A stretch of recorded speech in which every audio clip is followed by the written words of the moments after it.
Yan po mga kabente, nung nakaraan po ay nagkaroon po ng problema si Rubilin. Grabe po yung pinagdadaanan niya. Sinubukan po namin na pakalmain. Tinawagan po namin yung mga kaibigan niya, yung pinsan niya, para uminom ng gamot, kaso hindi po namin nagawa ng paraan. Pero po nung hating gabi po ay bigla po akong tinawagan ni Reggie. Yung pong pinapakain po namin siya ng burger sa Jollibee. Tapos nung hindi po namin napipilit, kaya umuwi na po ako nun. Kaso mga hating gabi po ay nag-message po si Reggie na napainom na po na niya ng gamot. Kaya po ito po yung pong vlog ko ngayon ay pagka umaga na po ito, na kinumusta ko nga po si Rubilin. Kaso hindi ko po naabutan si Reggie. Hindi ko po kailangan magsinungaling para manira po ng ibang tao. Hindi po biro ang pinagdadaanan ni Rubilin, at hindi din po biro yung pag-aalaga sa mga ganitong may sakit. Hindi po natin kailangan pagtalunan ang bagay na ito, bagkus tulungan po natin si Rubilin para makabangon. Depresyon, grabe po ang sakripisyo, pasensya sa mga nag-aalaga, na kapag hindi nyo nakayanan, pwede ikaw din ang maapektuhan. Nakakadismaya kasi ginagawa mo na ang lahat, pero may nasasabi pa sila. Sana gawin po nating aral yung mga ganito pong sitwasyon. Pag po natin gawa ng kwento ang may mga ganitong may problema sa pag-iisip, ganito pong karamdaman ay hindi po biro. Sila po ay kailangan po ng pangunawa, pag-aalaga.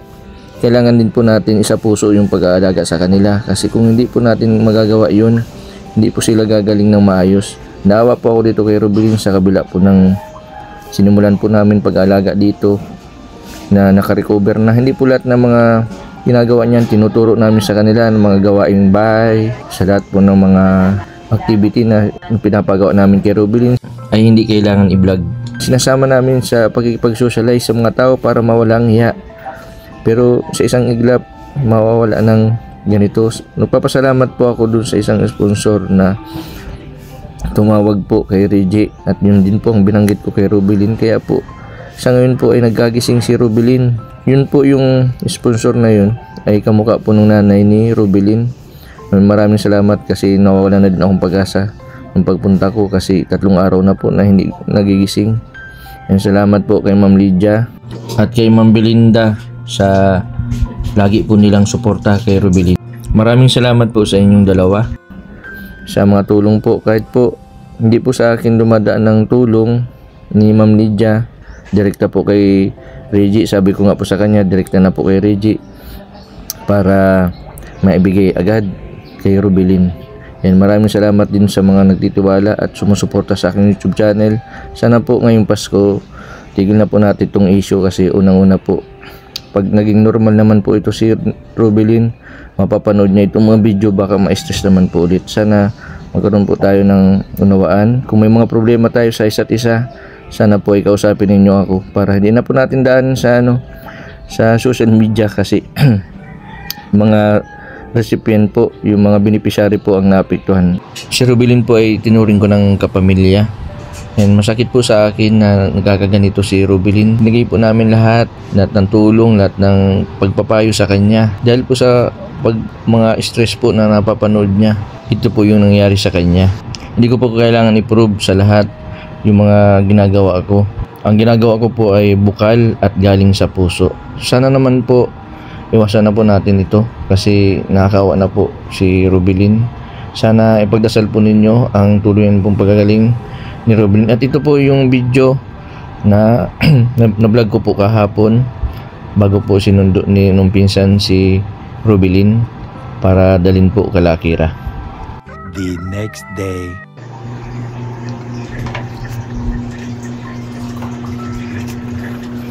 May ulam na dito. Si Ate Reggie, may binibili na si Ate Reggie. May dito niluto si Ate Reggie mo ng dito. Nagising pa lang si Rubilin, 3 araw na tulog. Sleeping Beauty. Pumayat ka bigla, Rubilin. Diet, 3 araw hindi nagkumain. Kaya pala yun, pwede pala yun. 3 araw na hindi uminom ng gamot. Nagliit bigla boy yung tiyan mo, boy.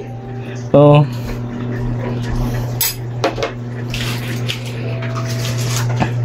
ano natin si Rubilin ng ano.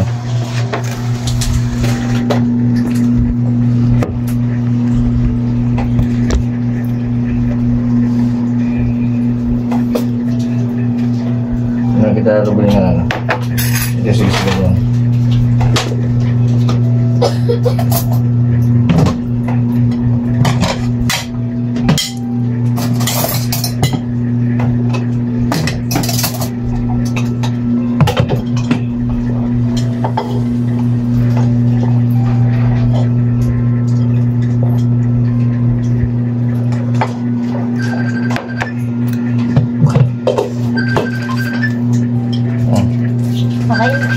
Sige. Oh. Magano ka?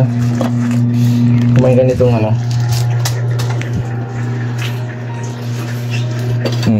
Bigyan natin dito, boy. O anak, kain ka na, anak. Ang bira. Nagkalala ko sa iyo, Rubilin. 3 days kang walang kain. Nalagyan ko na ng sabaw.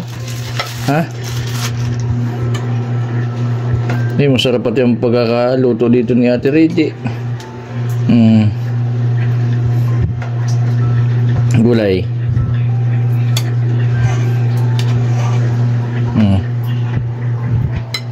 Tapos, anong gusto mong part?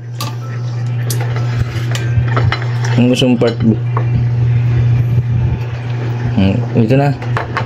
Ha? Sarap. Umukulay ka.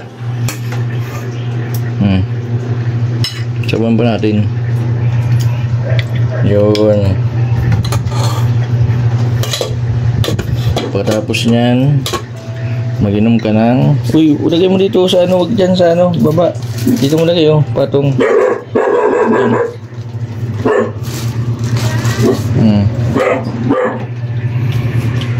Kain ka ng marami, ah.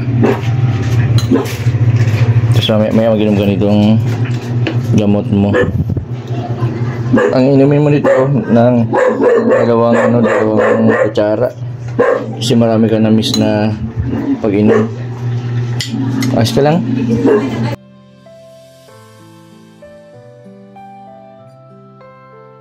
Big ma, what's that?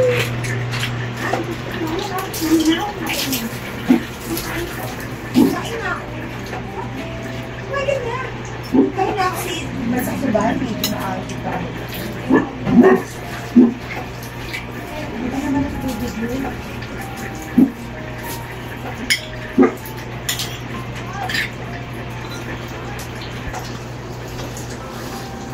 Buti na po kagabi nakainom ng gamot. Kaso po ang ano ngayon ay ano, alas 12 na. Mag-alauna na po ng hapon po. Kahapon po nag-inom lang ng gatas. Saka nag-inom din ng gamot. Kaya hindi siya kumain. Buti na lang magaling na. Buti na lang kumakain na ngayon. Ano gusto pang kanin? Lagyan natin kanin. Lumakas kasi wala sa Ate Reggie. Nagbibili ng ano paninda. Grabe. Talagang nagutom si Aki ko.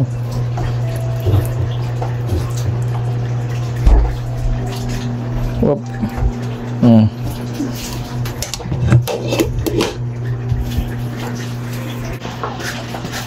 Ilagay mo ng ulam, pambira. Eh, meron pa ditong prito, oh. Sabi ni Ate Reggie mo. Kuha na. Pili at kuha na dyan. Anong dyan gusto mo? Kuha na. Yun. Tapos ito. Sabaw natin.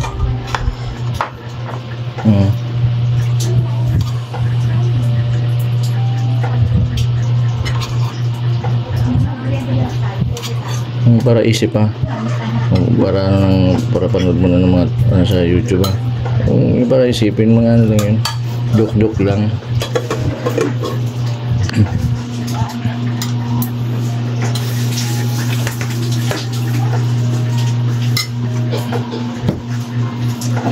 Ang daming kain yan. Nagutom si Rubilin.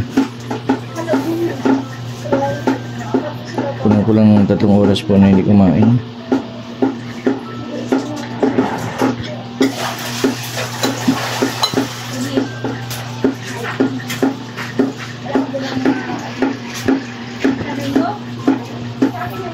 Tubig, gusto mong tubig?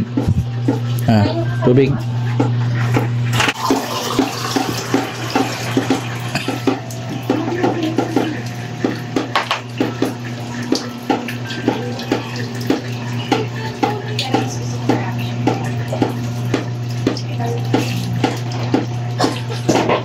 Gutom masyado si Robin Halos 2 araw kalahati na hindi kumain. May kakain ka lang dyan na maraming ito pa yung bili kong isda. Bigay ko kay Reggie. Sabi ko lutuin sa'yo. Kasi ito, paborito mo ito na bagang ito? Gilopin.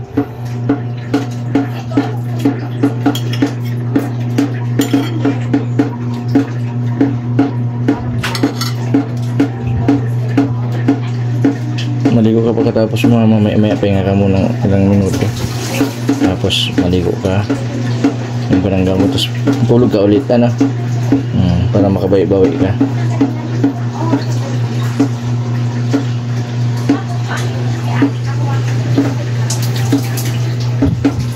Tuloy mo lang yung pag-inom mo at para kay Akira. Miss ka na ni Akira. Sama. Yung pinapabili ko okay na yung kay Akira. Namin pinadala na ni Reggie ng yata yung pangbili nung para sa Christmas party. Pero hindi namin sinabi na na natulog ka ng 2 araw.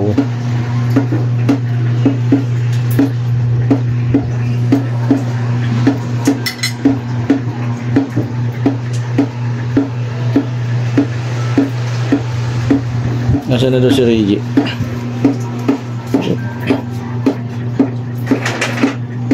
Ayos ka lang? Anong masakit sa'yo? Ulo? Masakit pa ulo mo? Ang katawan? Yung katawan mo masakit?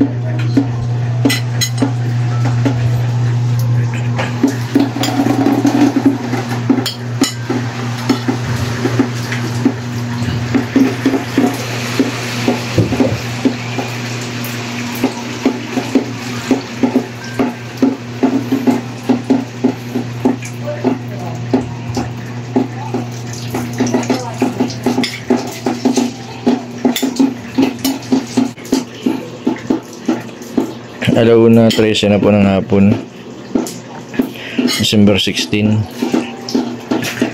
Ano na pala ngayon, Rubilin? Simbang gabi. Di tayo nakasimbang gabi nila Reggie.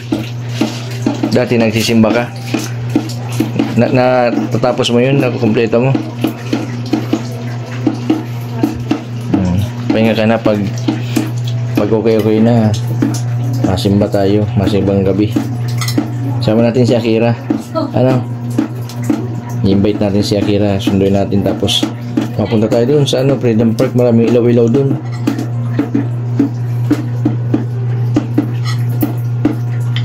Magpagaling ka para sa anak mo. Ikaw man si Akira kapag nagbalik ka sa dati.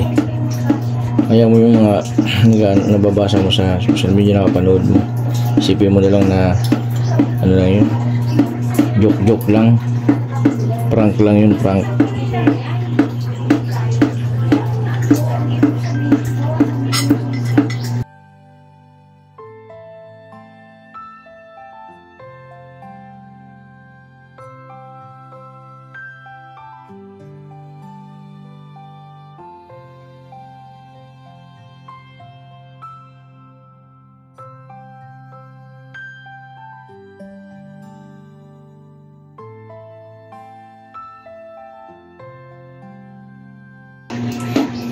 Pinakadalawang damok si Robin ng kanin.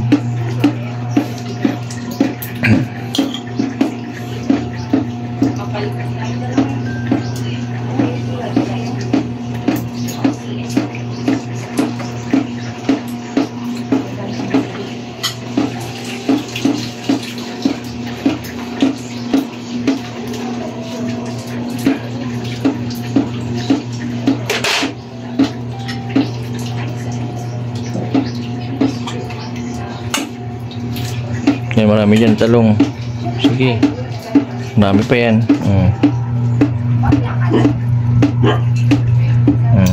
Masarap yung talong nga.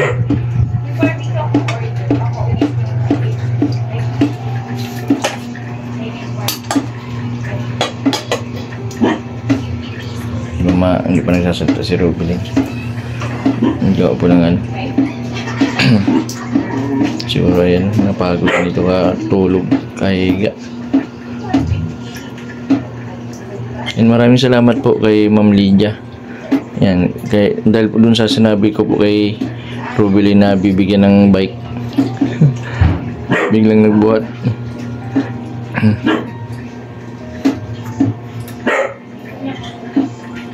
Tapos sabi ko mapunta kami kay kay Akira nakabike. Malaking tulong din yung pag sinasabi na si Rubilin ay mapunta kay Akira. Pero nung nakaraan po kahit sabi namin na si mapunta po kay Akira, wala siya pong pakialam kasi nasa stage po siya ng grabe pong stress niya.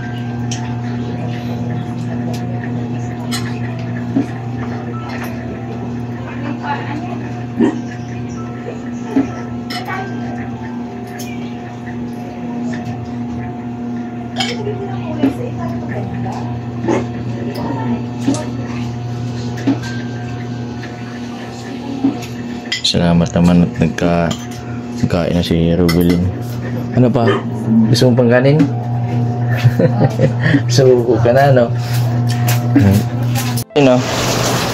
Ikaw naman ang maligo. Ano ito, Sleeping Beauty ito ay 3 days na tulog. Nagising pa lang. Hindi ako tinag-iisip ng problema. Pag nagtatampo ka, Rubilin, isang araw lang. Okay na yun, Wag 3 days. At padating na yun si pinsan mo, mapunta daw kayo Rubilin kay Akira. Pagkapaligo mo.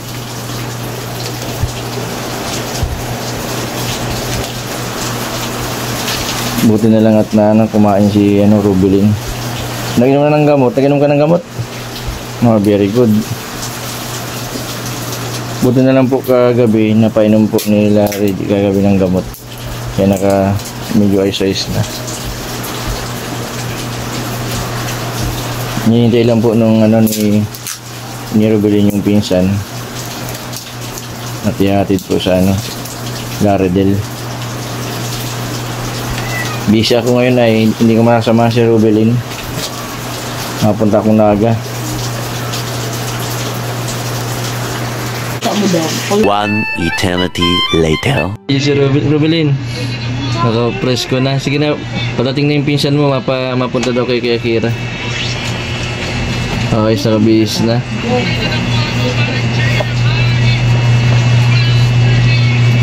Rubilin, mapunta na din ako Pilin, bye-bye. Sige, ay nagiti na, okay na. Yan po mga kabente, si Rubilin medyo okay na po. Salamat sa Diyos at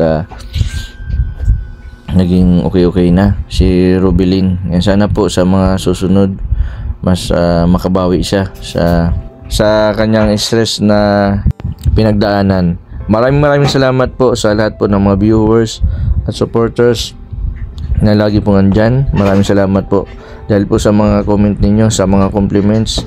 Nakakaroon po ako ng pag-asa, nagkakaroon po ako ng lakas para hindi po sukuan na may mga ganitong may sakit na depression. Tapos puso po ako nagpapasalamat sa inyo, sa lahat po ng sumusuporta, sa lahat po ng naniniwala sa mga ginagawa ko. Alam ko po na kahit hindi po ninyo ako kilala ay nagtitiwala po kayo at naniniwala po ako na kapag gumawa po tayo ng mabuti sa kapwa, mabuti din po ang balik. Ang hangad ko po ay makatulong at hindi makasira ng ibang tao. Sana po ay patuloy pa po ninyo akong gabayan at suportahan para marami pa po akong matulungan. Maraming salamat po sa lahat po ng mga sumusuporta, sa lahat po ng pamilya ni Reggie, sa pamilya ko na naniniwala na makakaya ko ito. Kayo po yung inspirasyon ko kung bakit nakakayanan ko ang mga pagsubok na dumadaan sa akin. Maraming salamat sa lahat po. Sa mga hindi po nag-i-skip ng ads, maraming salamat po dahil po sa pagpapanood po ninyo marami po tayong natutulungan na katulad po nila Rubilin, Jigs, nila Casey. Yan, sa mga buwan-buwan po nilang gamutan. Maraming salamat po sa tulong po ninyo. Dahil po sa pagpapanood at hindi pag-skip ng ads, hindi lang po may mga depression na natutulungan natin, pati yung mga senior na mas lalo pong nangangailangan ng tulong ng Kalinga. Maraming salamat po sa suporta po ninyo. Sa lahat, maraming salamat po at God bless po sa inyong lahat.